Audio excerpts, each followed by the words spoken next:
नमस्कार मंडळी, मी शीतल आणि तुम्ही पाहताय दिल्लीकर मराठी। आजच्या व्हिडिओमध्ये मी तुम्हाला कार्तिकी एकादशीची संपूर्ण माहिती सांगणार आहे। कार्तिकी एकादशीचं व्रत कसं करावं, या दिवशी काय करावं, काय करू नये, त्याचबरोबर कार्तिकी एकादशीला करण्याचे काही महत्त्वपूर्ण उपाय सांगणार आहे। त्यासाठी व्हिडिओ शेवटपर्यंत पहा। चॅनेलवर नवीन असाल तर सबस्क्राइब करा आणि व्हिडिओ पाहत असताना सर्वांनी कमेंट्समध्ये लिहा जय हरी। चला तर मग व्हिडिओला सुरुवात करते। मंडळी, यंदा 23 नोव्हेंबर 2023ला गुरुवारच्या दिवशी कार्तिकी एकादशी आलेली आहे। या कार्तिकी एकादशीला देवउठणी एकादशी असं सुद्धा म्हणतात, त्याचबरोबर प्रबोधिनी एकादशी हे सुद्धा नाव आहे। तुम्हा सर्वांना माहिती आहे, आषाढी एकादशीच्या दिवशी भगवान श्रीहरी विष्णू घोर निद्रेसाठी क्षीरसागरामध्ये जातात आणि कार्तिकी एकादशीपर्यंतचा हा कालावधी असतो। म्हणून या 4 महिन्यांच्या कालावधीला चातुर्मास सुद्धा म्हणतात। चातुर्मास बरेच जण पाळतात। या दिवसांमध्ये बरेच जण कांदा लसणाचं सेवन करत नाही किंवा चातुर्मासाचे सुद्धा बरेचसे नियम असतात, ते या कालावधीमध्ये पाळले जातात। पण यावर्षी अधिक मास होता, त्यामुळे चातुर्मास हा 4 महिन्यांचा नसून 5 महिन्यांचा होता। म्हणजेच तब्बल 5 महिन्यानंतर भगवान श्रीहरी विष्णू त्यांच्या घोर निद्रेतून आता जागे होणार आहे। तर आपल्या सर्वांना कार्तिकी एकादशीचं व्रत करायचं आहे। बऱ्याच जणांच्या घरात संपूर्ण कुटुंब कार्तिकी एकादशीचं व्रत करतात, म्हणजे सगळेजण उपवास करतात। पण अशी काही जबरदस्ती नाही की प्रत्येकाने हा उपवास करायला हवा। ज्याला खरंच उपवास निघेल, जो खरंच मनोभावे हे व्रत करू शकेल, अशांनी कार्तिकी एकादशी नक्की करावी। कार्तिकी एकादशीच्या दिवशी सगळ्यांनी लवकर उठावं, शक्यतो ब्रह्ममुहूर्तावर उठण्याचा प्रयत्न करावा। ज्यांना व्रत करायचं असेल, ज्यांना करायचं नसेल तरी पण प्रत्येकाच्या घरी एखादा तरी व्यक्ती उपवास करतो आणि एखाद्याच्या घरी व्रत म्हणजे उपवास जरी करत नसले तरी पण देवपूजा ही होत असते।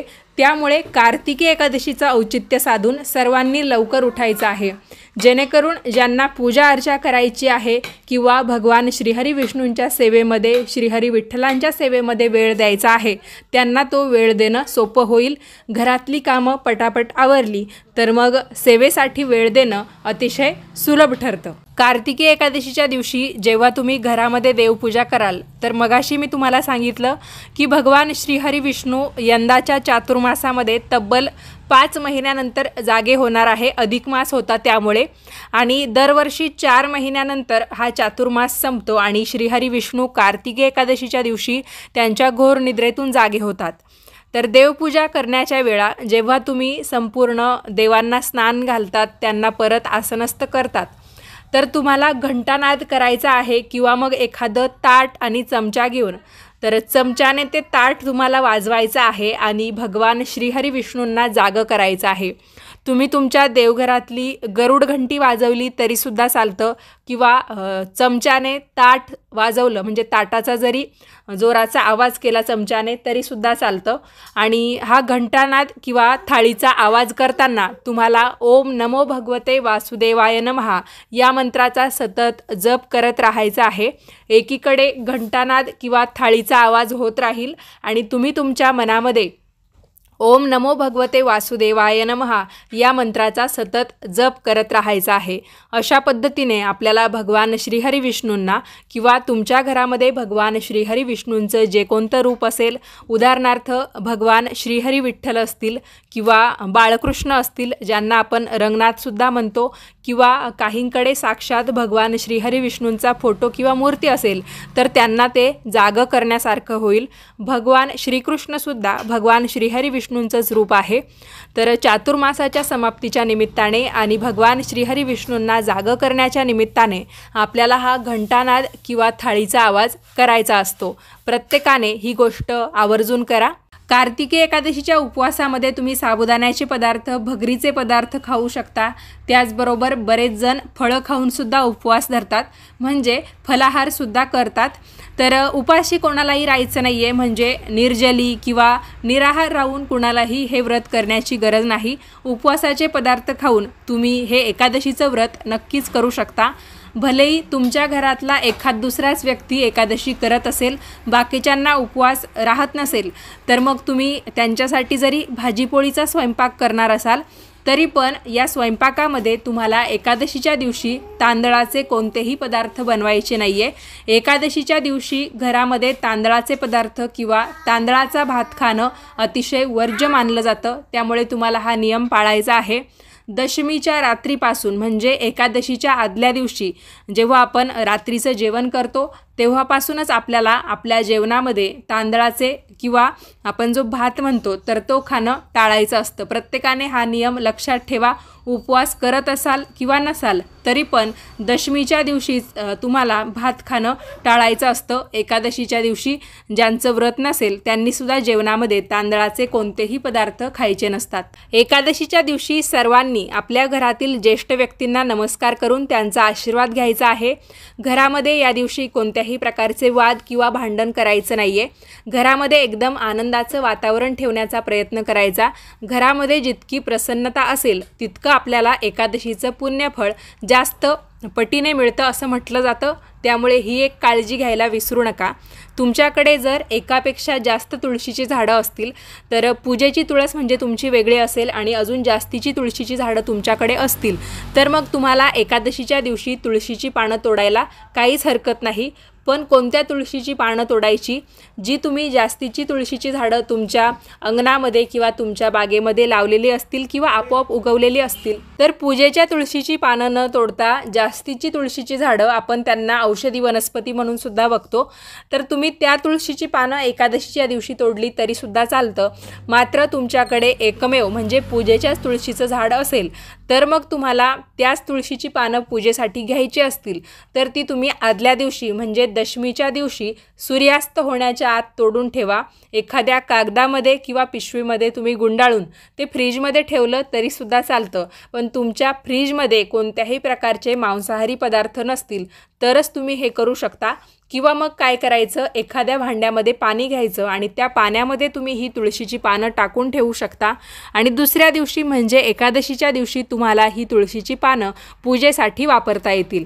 ज्यांना कुणाला आपल्या तुळशीच्या वृंदावनामध्ये नवीन तुळशीचं झाड लावायचं असेल, कारण बऱ्याच जणांच्या तुळशी सुकून जातात किंवा तुळशीचं झाड टिकत नाही, वाळून जातं असं म्हणतात, तर एकादशीच्या दिवशी तुळशीचं झाड लावणं अतिशय शुभ मानलं जातं।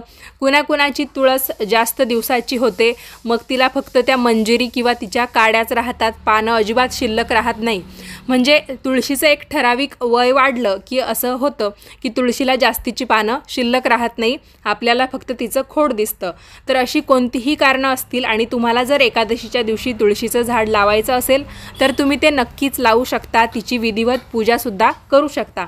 बऱ्याच जणांचं असं म्हणणं आहे की तुम्ही बऱ्याच व्हिडिओमध्ये सांगितलेलं आहे की एकादशीच्या दिवशी तुळशीच्या रोपाला स्पर्श करायचा नसतो किंवा तुळशीला पाणीसुद्धा घालायचं नसतं, तर मग तुळशीचं रोप जेव्हा आपण जमिनीमध्ये लावू किंवा कुंडीमध्ये लावू तेव्हा तर तुळशीच्या रोपाला आपल्याकडून हात लागलाच जाईल ना।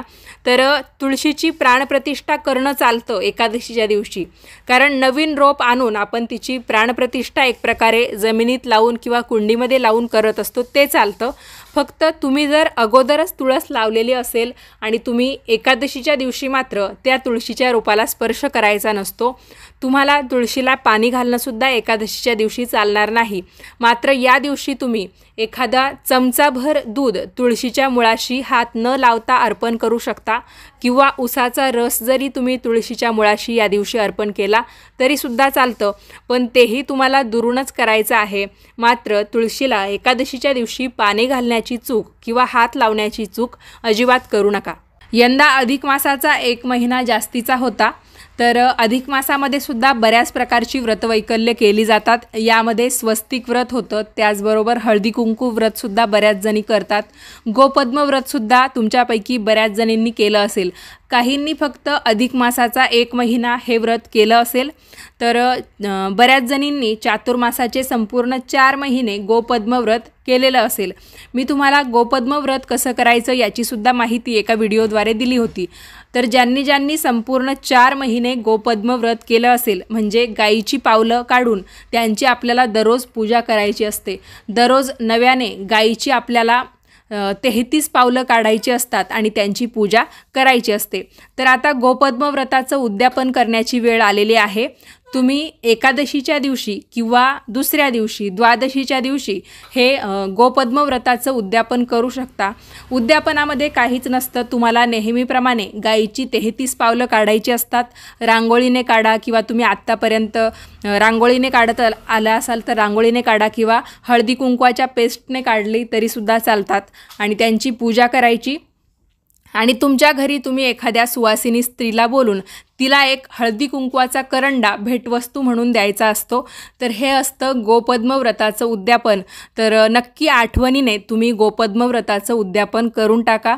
ज्यांनी ज्यांनी स्वस्तिक व्रतसुद्धा संपूर्ण 4 महिने किंवा अधिक मासाचा 1 महिना जास्तीचा होता तर संपूर्ण चातुर्मास अधिक मास म्हणजे 5 महिने जर तुम्ही स्वस्तिक व्रत जरी केलं असेल तर तुम्हाला स्वस्तिक व्रताचं उद्यापनसुद्धा आत्ताच म्हणजे एकतर कार्तिकी एकादशीला किंवा दुसऱ्या दिवशी म्हणजे द्वादशीला करायचं आहे। आता बऱ्याच जणांचा हा प्रश्न आहे की कॅलेंडरमध्ये दिलेला आहे की तुळशीचा विवाह द्वादशीपासून पौर्णिमेपर्यंत आहे, पण खरं सांगायचं झालं तर तुळशीचा विवाह जो आहे तो कार्तिकी एकादशी ते कार्तिकी पौर्णिमा या 5 ते 6 दिवसांमध्ये केला जातो। तुम्हाला कार्तिकी एकादशीच्या दिवशी जरी तुळशीचा विवाह करायचा असेल तर तुम्ही त्या दिवशी करू शकता किंवा मग द्वादशीला करायचा असेल तर तेव्हाही करू शकता। म्हणजेच काय, एकादशी ते पौर्णिमा या 5 ते 6 दिवसांमध्ये तुम्हाला तुमच्या घरी तुळशीचा विवाह करता येईल। यामुळे तुम्हाला कन्यादान केल्याचं पुण्य प्राप्त होईल। तर आठवणीने तुळशीचा विवाह करायला विसरू नका। आता मी तुम्हाला कार्तिकी एकादशीच्या दिवशी करण्याचे काही महत्त्वपूर्ण उपाय सांगते, जेणेकरून तुम्हाला सुद्धा यापैकी काही समस्या असतील तर त्या समस्या मिटायला नक्कीच मदत होईल। ज्यांच्या वैवाहिक जीवनात अजिबात शांती नाही आहे किंवा ज्या पती पत्नींचं दाम्पत्य जीवन अजिबात चांगलं नाही आहे, एकमेकांचं अजिबात पटत नाही किंवा भांडणं होतात, वादविवाद होतात किंवा त्यांना संतान प्राप्ती नाही आहे, तर त्यांनी कार्तिकी एकादशीच्या दिवशी तुमच्या देवघरासमोर किंवा भगवान श्रीहरी विष्णूंचं, विठ्ठलाचं किंवा श्रीकृष्णाचं मंदिर असेल तर तिथे जाऊन तुम्ही तुळशीच्या माळेवर 108 वेळा ओम कृम कृष्णाय नमः या मंत्राचा जप करायचा आहे। तुमच्याकडे तुळशीची माळा नसेल तर तुम्ही दोन्ही हात जोडून जरी हा जप केला तरीसुद्धा चालेल। आणि हा जप झाल्यानंतर तुम्हाला भगवान श्रीकृष्णांसमोर किंवा त्यांच्या कोणत्याही रूपासमोर म्हणजे जे तुमच्याकडे असेल किंवा त्यापैकी कोणत्याही मंदिरात तुम्ही गेला असाल तर तिथे तुम्हाला लोणी आणि खडीसाखरेचा नैवेद्य दाखवायचा आहे। यामुळे तुमच्या वैवाहिक जीवनामध्ये शांती येईल। तुम्हाला जर संतान सुख नसेल तर तेही लवकरात लवकर मिळेल आणि तुमचे पती पत्नींचे संबंध नक्कीच मधुर होतील, म्हणजे त्या नात्यामध्ये गोडवा येईल। तर हा उपाय तुम्ही नक्की करू शकता। त्याचबरोबर ज्यांना धनसमृद्धीसाठी काही उपाय करायचे आहे, तुमची आर्थिक परिस्थिती जर चांगली नसेल तर तुम्हाला काय करायचं आहे, कार्तिकी एकादशीचं व्रतसुद्धा तुम्हाला या दिवशी करायचं आहे। म्हणजे आत्तापर्यंत तुम्ही कार्तिकी एकादशीचा उपवास कधी केला नसेल तर यंदाच्या वर्षी तो नक्की करा।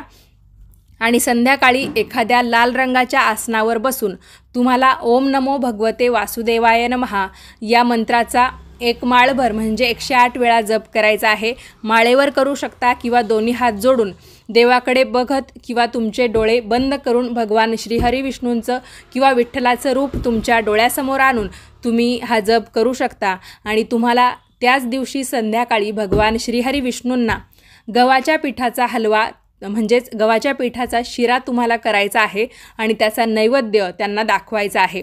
त्याचबरोबर तुम्हाला तुळशीमध्ये एक साजूक तुपाचा दिवा लावायचा आहे। प्रत्येकजण एकादशीच्या दिवशी तुपाचा दिवा लावतोच, पण ज्यांना खास करून आर्थिक परिस्थिती सुधारण्यासाठी काही मार्ग मिळेल अशी अपेक्षा आहे किंवा त्यासाठी प्रयत्न करायचे आहे तर त्यांनीसुद्धा हा उपाय नक्की करा। ज्यांच्या घरी एखादा व्यक्ती सतत आजारी राहत असेल, त्याच्या आजारपणाचं निदान होत नसेल, सर्व गोष्टी करून झाल्या तर त्यांनी कार्तिकी एकादशीच्या दिवशी कार्तिकी एकादशीपासून सुरुवात करायची आहे। त्यानंतर सतत 21 दिवस तुम्हाला पिंपळाच्या झाडाला कच्चे दूध आणि म्हणजे ते कच्च्या दुधामध्ये थोडंसं पाणी मिक्स करून ते झाडाला अर्पण करायचं आहे। त्यासाठी शक्यतो तुम्ही लोखंडाचं भांडं निवडलं तर अतिशय चांगलं ठरेल, नसेल तर मग तुम्ही दुसऱ्या एखाद्या भांड्यामध्ये थोडंसं दूध आणि दुधामध्ये थोडंसं पाणी मिक्स करून ते पिंपळाच्या झाडाला घालू शकता। पिंपळाचं झाड नसेल तर तुम्ही तुळशीच्या झाडाला सतत 21 दिवस हा उपाय केला तरीसुद्धा चालतं। त्याचबरोबर तुम्ही जर समजा पिंपळाच्या झाडाला 21 दिवस सतत पाणी घातलं किंवा तुळशीच्या झाडाला पाणी घातलं तर तिथली जी ओली माती असते ती तुम्हाला तुमच्या मस्तकावर आणि तुमच्या बेंबीवर लावायची आहे। म्हणजे जो व्यक्ती आजारी आहे त्याच्या तुम्हाला बेंबीवर किंवा मस्तकावर ही माती लावायची आहे। जर त्याला तुम्हाला ही माती लावणं शक्य नसेल तर जो कोणी या आजारी व्यक्तीसाठी हा उपाय करत असतो त्याने सुद्धा स्वतःला ही माती लावली तरी सुद्धा चालतं, नक्कीच रोगाचं निवारण होईल। त्याचबरोबर तुमच्या पाठीमागे सतत काही संकट लागली असतील, त्याच्यावर सुद्धा काही निराकरण होत नसेल किंवा त्याच्यावर सुद्धा काही मार्ग मिळत नसेल तर तुम्ही एकादशीच्याच दिवशी तुळशीचा विवाह तुमच्या घरी करा। त्यासाठी कार्तिक पौर्णिमेपर्यंत वाट बघू नका, एकादशीच्या दिवशीच तुम्ही तुळशीचा विवाह तुमच्या घरी करा आणि त्याच दिवशी तुम्ही एखाद्या कुमारिका मुलीला बोलवून तिला तुम्ही काही शृंगाराच्या वस्तू भेट म्हणून देऊ शकता। त्याचबरोबर तिला जेवणासाठी गोडधोड पदार्थ खाऊ घालू शकता। नक्कीच तुमच्या पाठीमागची जी काही संकट आहे ती दूर होतील। त्याचबरोबर एकादशीच्या दिवशी तुम्ही सर्वांनी म्हणजे ज्यांना काही समस्या असतील किंवा नसतील त्यांनीसुद्धा भगवान श्रीहरी विष्णूंची सेवा म्हणून गीतेचा एकतर तुम्ही 11वा किंवा 15वा अध्याय वाचू शकता किंवा हरिपाठाचं वाचन केलं तरीसुद्धा चालतं आणि तुम्हाला तुळशीची पूजा या दिवशी आठवणीने करायची आहे। तर हे काही उपाय होते एकादशीचे, ते तुम्ही आठवणीने करा। भगवान श्रीहरी विष्णूंची 1000 नावं आहेत ज्यांना आपण विष्णू सहस्त्रनाम म्हणतो, तर ते सुद्धा तुम्ही एक एक करून म्हणू शकता। इंटरनेटवर तुम्हाला भगवान श्रीहरी विष्णूंची 1000 नावं कोणती आहेत ती मिळून जातील। तर आजच्या व्हिडिओमध्ये मी तुम्हाला कार्तिकी एकादशीची संपूर्ण माहिती देण्याचा प्रयत्न केला, तरीसुद्धा तुम्हाला जर काही प्रश्न असतील तर ते तुम्ही कमेंट्समध्ये विचारू शकता। आजचा व्हिडिओ तुम्हाला उपयोगी वाटला असेल, आवडला असेल तर व्हिडिओला लाईक करा, जास्तीत जास्त शेअर करा आणि असेच छान छान माहितीपूर्ण व्हिडिओज पाहण्यासाठी आजच दिल्लीकर मराठीला सबस्क्राईब करा। भेटूयात परत पुढच्याच नवीन व्हिडिओमध्ये, तोपर्यंत सर्वांनी काळजी घ्या। धन्यवाद।